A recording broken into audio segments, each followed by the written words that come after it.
So Uncharted is quite simply one of the best series in gaming, and that's not a statement I make lightly. Now, Naughty Dog is a developer. They predominantly develop for Sony. They're previously known for Crash Bandicoot, actually. That is their previously most famous property. Talk about big steps up. Yeah, I mean, I always found Crash Bandicoot to be a very overrated series, actually. I never really cared for it that much. But things changed somewhat in November 2007. Yes, 9 years ago. It doesn't feel that old, does it? No, Uncharted, Drake's Fortune. That's on the screen now, and thanks to the Rad Brad for the footage there. Now, this basically was something of a revelation. It kind of came out of nowhere. This is actually the first game I owned for the PlayStation 3 as well. And it's the kind of game that I played it, and I thought, yeah, this is why I just dropped several £100s on a new game console. It was just a revelation as far as I'm concerned. The sort of thing we didn't get with PS4 and Xbox One when they both released. The interesting thing is, a lot of people at the time, they said, I mean, pretty much everyone acknowledged it was a good game, but some people said, oh, it's a bit of a knockoff of Tomb Raider. And I can see why they would think that, because on paper, if you look at the subject matter, so it's a modern-day Indiana Jones running around, basically tropical locations. Exactly. The guy's very knowledgeable about archaeology. He knows his history, and he lives for looking for old ancient artifacts, basically, and seeking a fortune. So whilst it superficially does have links to Tomb Raider, the game itself is actually very, very different. And actually, the way the guy's playing it at the moment isn't demonstrating it that well, but because he's not doing the cover shooting, because it is, at heart, it is a third-person cover shooter, which Tomb Raider never really was. Even the Tomb Raider reboots didn't do third-person cover shooting as well as Uncharted does. And I mean, obviously the grandfather of third-person cover shooters is Gears of War, and this is not really much like Gears of War, but it does third-person cover shooting a lot better than something like, say, The Division, which is a much more recent game. And the reason I believe that this game was so well received is that it's just the almost perfect blend of action, of humour, of storytelling. The story, exploring as well, and settings. Yeah, the characterisation was excellent. You really believed in these two treasure hunters. Basically, Nathan Drake with his sidekick Sully, who's like a father figure. Constantly on the flag, isn't he? And yeah, and it surprised me recently when I replayed this in the Nathan Drake collection. Actually, so it's sort of the few slightly off-colour, what would be deemed as misogynistic comments now that they would never actually get away with in a recent day because of the current climate. And obviously for graphics as well, all for Uncharted games get the most out of the systems. Yeah, they look amazing. 88% this actually got on Metacritic in terms of critic ratings. 81% in terms of user averages. I'm surprised. I'd say both of them underrate it. Yeah, it should be in the 90s. Easily. It should easily be into the 90s. I maintain that the first Uncharted is a very underrated game, but despite the sheer quality of Uncharted: Drake's Fortune, Naughty Dog didn't just sort of do the same thing again. They weren't happy to just basically do the same thing again but in a different location. They almost completely revamped the format with Uncharted 2 Among Thieves, thanks by the way to Polygon for the footage here. The cover shooting and shooting in general was much improved. Not that the first one was that bad. The cover shooting was great in the first one, but yeah, they did definitely refine it. They've refined some of the controls. But what they really went to town with is the set pieces. Now, we're showing you the most famous set piece on the screen at the moment, and this is, of course, the train. When you play this, you are literally playing one of the best action scenes that you could imagine from a movie. You're there. I mean, we've all seen Bond films and we've all seen action films and all that, but you're in an action film. And this is the first time, I think, that I've really played a game. Graphics as well. Graphics are amazing, yeah. Even at the time, I think this is... I'm not sure if this is the Nathan Drake collection, actually. I think it probably is. But even in the original, yeah, the graphics were absolutely superb. And this is the first time I've played a game that's actually made me feel like I'm playing a big action set piece in a movie. Which is extraordinary to think that Naughty Dog only took 2 years to make this game, because this was originally released in October 2009, which is just under 2 years since its predecessor. I think some of the games these days that we make other companies make in 2 years and have nowhere near the quality of this.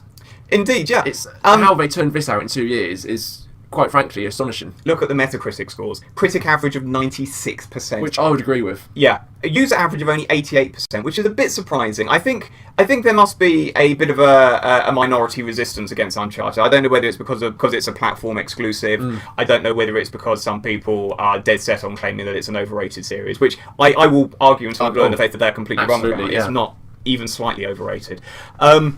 Both this and the previous episode were directed by Amy Hennig, by the way, and that'll become relevant when we're talking about the next game. But yeah, this truly is. I mean, I would always say that Uncharted: Drake's Fortune is probably the best and most pure shooter, third-person cover shooter in the series. But Sorry? Probably the best game on the PS3 by far, I would say. But Uncharted 2 is. Yeah. Yeah, well, I was saying the first one is the best and most pure cover shooter, but this is by far the most amazing action movie game that you could hope to play. And by action movie, I don't mean that you just sit watching cutscenes. You don't. It's You are for cutscenes. you are, yeah, exactly. The story is great. You're in lots of different locations around the world. It's. I think I've said it's amazing enough. So I'm going to quickly move on to the next one before I start gushing even further. And this is a game actually that I'm not going to gush all that much about. This is Uncharted 3: Drake's Deception. Again, they turned it around in 2 years. November 2011, this was originally released. Got 92% in terms of critic average and 83% in terms of the user ratings. Now, whilst it is an extremely good game, it has some very big flaws that the previous two games did not have.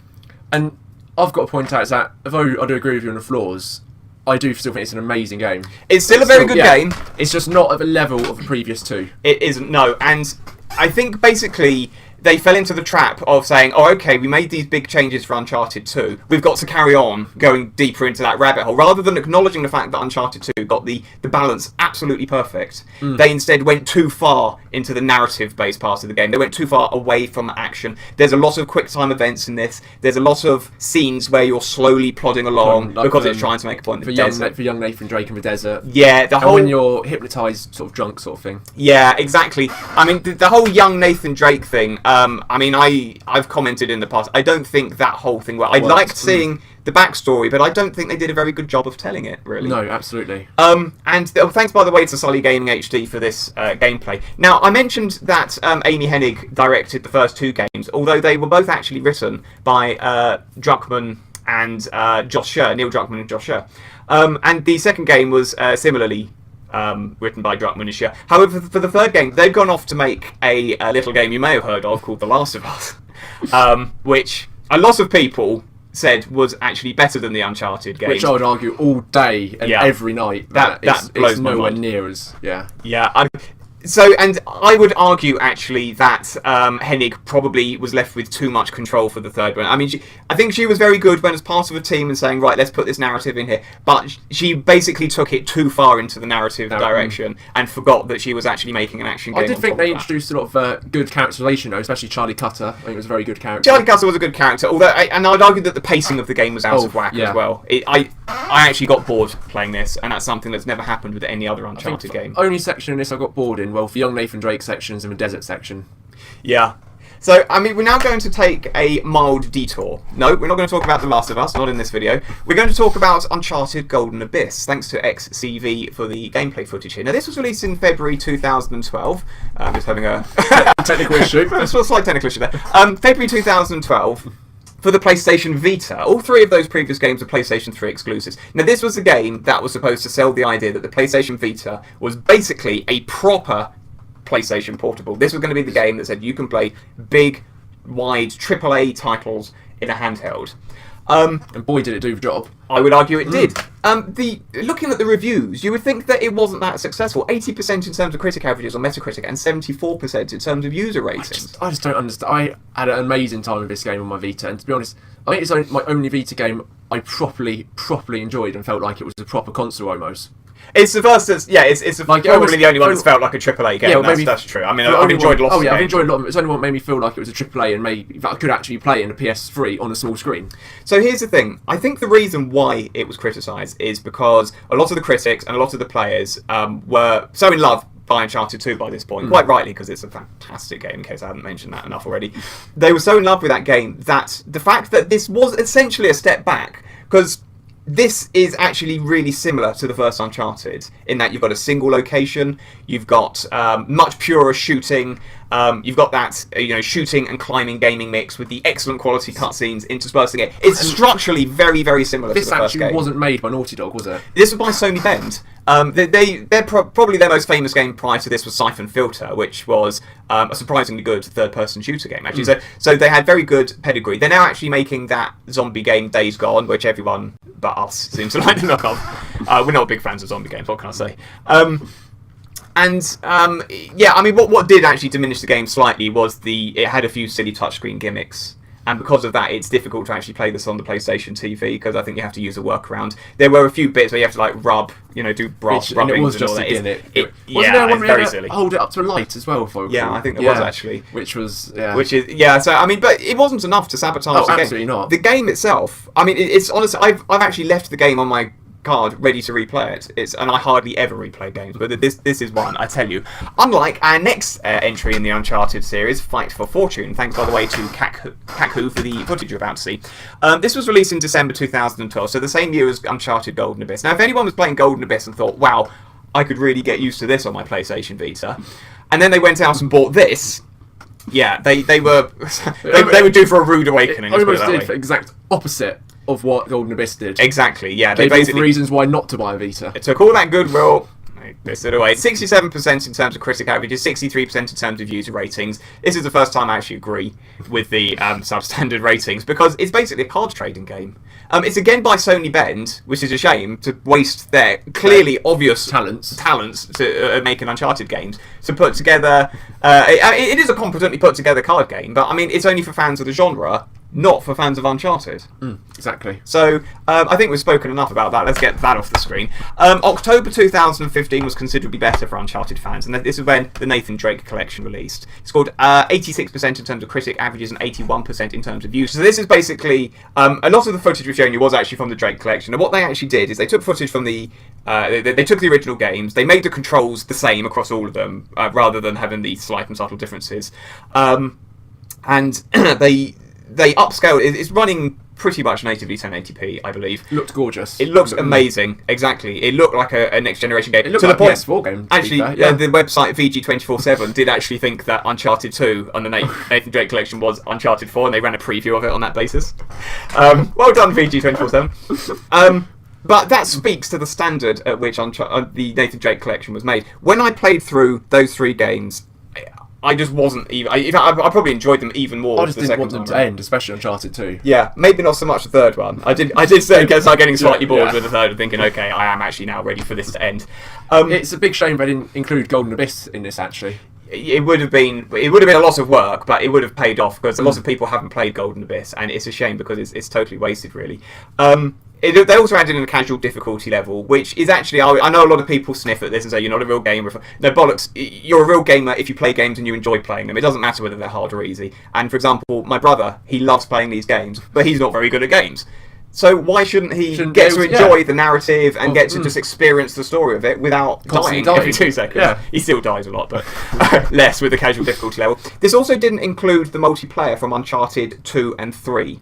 Now, they did have separate multiplayer modes, 2 and 3. I mean, the multiplayer was fantastic. It was something we didn't mention, actually. Especially Uncharted 2 for multiplayer was fantastic. Yeah, this is the thing. I mean, they weren't that different, although Uncharted 2, in our mind... design. Yeah, it had better map design. It was just a better all-round experience, to be honest. And it worked surprisingly well. It was kind of like a third-person COD, really, wasn't it? Yeah, absolutely. Apart from more fun.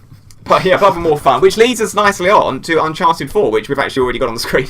A Thief's End. May 2016, this was eventually released after a ton of delays. I really wish they'd had this game ready for when the PlayStation 4 launched, instead of wasting time with The Last of Us, which is a very overrated game, by the way. And don't say that too loudly. Now, on Metacritic, it's got a critic average of 93%. Which is, again, too low, I would say. Way too low. When you consider that's actually only just above what Uncharted 3 got. Yeah, it should be higher than that. Am I reading that right? The user rating? 79%. Yeah, some users did really have... Do you reckon it could have been like hijacked from Xbox supporters or something like that? Or, fans of The Last of Us or something? People who detest the series who haven't actually played it or something? Because that just doesn't seem right. I don't mind admitting that I was worried about this game before it was released. There were so many warning signs. They called it A Thief's End, which says, we're going to kill him! Which, oh god, we were worried about. We were worried about that. It's such an obvious way to finish a series, and I didn't want them to do that. I didn't want them to shut the door on the character either. There were issues with the staff. So Amy Hennig defected to Visceral Games to work on the new Star Wars game, which left Uncharted 4 with directors Stralian Druckmann. Now, some people worried because The Last of Us is a very different style of game to Uncharted 4. I was actually enthused by this because, as I said, Amy Hennig, I believe, was probably the main reason why Uncharted... She's a very good writer, but I believe she had too much control of Uncharted 3, and I worry that the same thing may have happened again with Uncharted 4. But with the old veterans from Uncharted 1 and 2 taking over, I thought, actually, yeah, this is going to be much more of the Uncharted that we know and love. And frankly, it was, and then some. I was slightly worried as well that they would be slightly buoyed by the praise that they'd received for The Last of Us and think, okay, let's have a very chin-scratching, beard-stroking, introspective game where where everything's dour and grim. They did not do where all that. the characters get killed off. Yeah, exactly. They did not do that at all. It is It's stuck to the fun. roots. It is a fun game. It's somehow, and I still don't quite know how they did this. It is somehow the same batshit crazy Indiana Jones style of knockabout fun, but with the most amazing characterization that actually makes the characters feel real. With the slight exception of a misstep in the relationship between Nate and Elena, which felt a little bit like forced conflict. Yeah. But you cared about the characters. They brought back young Drake. Totally Did a different. better job though. Totally Much different better, to what yeah. it was in the third game. Actually, semi-enjoyed playing them sections. I actually really enjoyed playing them. I just felt like I was young Drake. I felt like I was seeing the formative years of this man. They did retcon his brother in a bit because we've got a game where we've got 3-4 previous games where his brother has not been mentioned, and then suddenly we're finding out in flashbacks that he's actually he's not only got a brother, but he's really important to him. So there was a little bit of retconning in there, but I can forgive that for the sake of a well-told story in a well-executed game. Now, I know you don't want to talk about it, but multiplayer. Yeah, I was disappointed. With I the was multiplayer. extremely disappointed. I was so excited because I loved Uncharted 2 multiplayer and Uncharted 3 multiplayer so much to feel how disappointed it was. Yeah, I mean, I don't like the mysticals. The mysticals, were The very map design. Map design was very sniper uninspiring. friendly. Yeah, exactly. It just isn't a great experience, and I don't think that many people play them. I think people do play it, but I don't think that many people play it now, to be honest. I would have rathered just a remastered of Uncharted 2 and 3 multiplayer. Yeah, exactly. Just rolled them into one and released that as the multiplayer mode. I'd have been quite happy with that, and it would have been a much better experience as Probably well. would have bitched about it beforehand, but after playing it would have been fine. Yeah, indeed, yeah. So what's next for Uncharted? Well, the There's good news a single-player is... campaign, or single-player DLC even. Precisely, yes. So Naughty Dog aren't just going to be flogging the old multiplayer horse, although they are going to be doing that too. There's going to be a single-player bit, and then beyond that, I mean, Naughty Dog have said they said prior to the game, I think they wanted people to believe that they were going to kill off Drake. They said it's going to be very difficult to carry it on with Drake. I don't think that's true. I think they could quite, especially the way they retcon Sam. I think they could quite easily have another. They could have another trilogy with Drake, and I'd be quite happy with that. If they choose to, is a different question.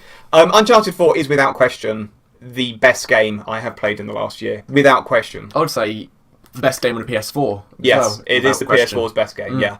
So that brings us to the question, what is your favourite Uncharted game?